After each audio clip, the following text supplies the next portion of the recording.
निकाली जाए उस दौरान स्वच्छता को लेकर के, जल संरक्षण को लेकर के, वृक्षारोपण को लेकर के, शहीदों के चित्रों को लेकर के प्रभात फेरी निकले और फिर वहां पर उस आयोजन को विद्यालय परिसर में सांस्कृतिक कार्यक्रम के साथ साथ राष्ट्रभक्ति के गीतों के साथ हम इन कार्यक्रमों को आगे बढ़ा सकें। आखिर देश की आजादी के अमृत महोत्सव कार्यक्रम का कोई मतलब तो होना चाहिए और उसे हम कैसे आगे बढ़ा सकते हैं, इस दिशा से हमें इन कार्यक्रमों के साथ जुड़ने की आवश्यकता है। आयोजन जो 10 से प्रारंभ होंगे, सेक्टर प्रणाली हम सख्ती के साथ लागू करें। 9 या 10 जुलाई से प्रारंभ होने हैं और 15 अगस्त तक चलेंगे। हम इन सभी कार्यक्रमों में पूरी सतर्कता बरतें। इस दौरान हमारा प्रयास होना चाहिए कि सभी सीनियर अधिकारी एक एक गतिविधि की मॉनिटरिंग करें, पेट्रोलिंग को बढ़ाएं। शरारती तत्व अपनी हरकतों से बाज नहीं आएंगे जब तक आप कठोरतापूर्वक उनके खिलाफ कार्रवाई नहीं करेंगे। और हमें कार्रवाई करने में किसी भी शरारती तत्व के खिलाफ, एंटी सोशल और एंटी नेशनल एलिमेंट कोई भी हो, उसके खिलाफ कार्रवाई करने में कोई हिचक नहीं होनी चाहिए। किसी शरीफ व्यक्ति को अनावश्यक रूप से कोई भी व्यक्ति प्रताड़ित न करने पाए, इन चीजों को भी हमें ध्यान में रखना होगा। लेकिन जो लोग सुरक्षा के लिए खतरा बने हुए हैं, उनके साथ किसी प्रकार का कोई रियायत बरतने की आवश्यकता भी नहीं है और इसलिए सेक्टर प्रणाली तत्काल लागू करते हुए बकरीद के कार्यक्रम को सभी मुस्लिम धर्मगुरुओं के साथ संवाद बना करके बेहतरीन तरीके से, शानदार तरीके से स्वच्छता के मानकों का ध्यान रखते हुए जो पहले से ही व्यवस्था बनाई गई है कि किसी सार्वजनिक स्थल पर कोई भी ऐसे कार्यक्रम हम नहीं होने देंगे जो अनावश्यक ट्रैफिक को जाम करता हो। जो परंपरागत रूप से कार्यक्रम चलते रहे हैं उन सब उन्हें छोड़ करके, खासतौर पर जैसे कावड़ यात्रा निकलेगी या मुहर्रम के जुलूस निकलेंगे, अगर वे परंपरागत रूप हैं, हमारा प्रयास होना चाहिए कावड़ यात्रा हो या फिर मुहर्रम के जुलूस, अस्त्र शस्त्र कोई लेकर नहीं जाएगा। पहले से हम सुनिश्चित करेंगे, हम संवाद बनाएं। त्रिशूल लेकर के भी कावड़ यात्रा में कोई जाता है तो पहले से उसको जानकारी देनी होगी,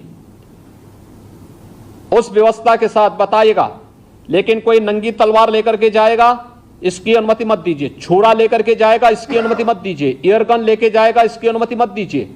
अनावश्यक रूप से भावनाएं आहत न होने वाली कोई भी ऐसी हरकत प्रशासन के स्तर पर भी न हो और कावड़ संघ हो या मुहर्रम के जुलूस हो, अस्त्र शस्त्र का प्रदर्शन न हो, यह भी हम सुनिश्चित करेंगे, जिससे स्थानीय स्तर पर किसी भी प्रकार की कोई कानून व्यवस्था के साथ खिलवाड़ करने की स्थिति न आने पाए। हर एक जुलूस जो भी निकले उसकी निगरानी होनी चाहिए, ड्रोन के माध्यम से, सीसीटीवी कैमरे के माध्यम से, वीडियोग्राफी के माध्यम से हमें करने में कोई संकोच नहीं करना चाहिए।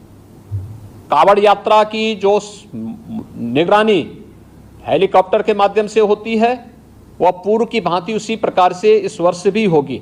हमें उसकी समीक्षा भी करनी चाहिए और जब भी उसकी आवश्यकता पड़ती है तो उसके अनुसार हम शासन से उसकी परमिशन लेकर के, शासन से उसकी व्यवस्था लेकर के वह भी सुनिश्चित करेंगे। डीजे एक निश्चित वॉल्यूम में ही बजना चाहिए और संवाद बना करके हम इस बात को सुनिश्चित करेंगे। हम प्रतिबंधित नहीं करेंगे, लेकिन उसको संवाद बना करके एक निश्चित वॉल्यूम में बजाने की परमिशन देंगे और उसमें केवल अगर कावड़ यात्री हैं तो कावड़ यात्री इस बात को सुनिश्चित करेंगे कि वे उसमें केवल भगवान शिव से जुड़े हुए भजन ही बजाएंगे। कोई ऐसा फिल्मी गाना नहीं बजाएंगे जिसके कारण अनावश्यक रूप से माहौल खराब होता हो और धार्मिक भावनाएं एक सामान्य भक्त की आहत होती हो। यह भी हमें कावड़ यात्रियों से पहले से ही संवाद बना करके उनसे आग्रह करना चाहिए। ऐसे ही मुहर्रम के जुलूस में भी वे लोग डीजे बजाएंगे, हम सुनिश्चित करें उसकी वॉल्यूम को कंट्रोल करें।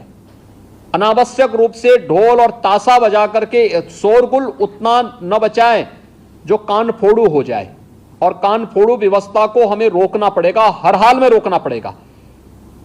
अस्त्र शस्त्र का अनावश्यक प्रदर्शन नहीं करेगा कोई, और हरेक जितने भी ऐसे लोग होंगे जो जुलूस का नेतृत्व करेंगे उनसे लिखित एफिडेविट भी आप लोग ले लेंगे स्थानीय स्तर पर पहले से व्यवस्था बना करके।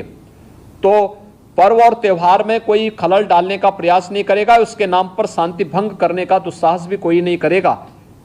आज की ये वीडियो कॉन्फ्रेंसिंग इसीलिए महत्वपूर्ण थी और मैं चाहूंगा कि शासन स्तर पर यहाँ पर सभी संबंधित विभाग इस बात को सुनिश्चित कर लेंगे कि जो व्यवस्था उनके जिम्मे है वे अपने अपने विभागों की भी समीक्षा कर लें, कोऑर्डिनेशन के माध्यम से प्रभावी ढंग से इसको लागू करने की तैयारी भी करेंगे और कहीं भी कानून व्यवस्था की कोई समस्या न होने पाए, पर्व और त्योहारों को शांतिपूर्ण और सौहार्दपूर्ण तरीके से हम संपन्न कर सकें, यह हर स्तर पर हमारी पूरी तैयारी होनी चाहिए। यही मुझे इस अवसर पर आप सबको कहना था। बहुत बहुत धन्यवाद जी।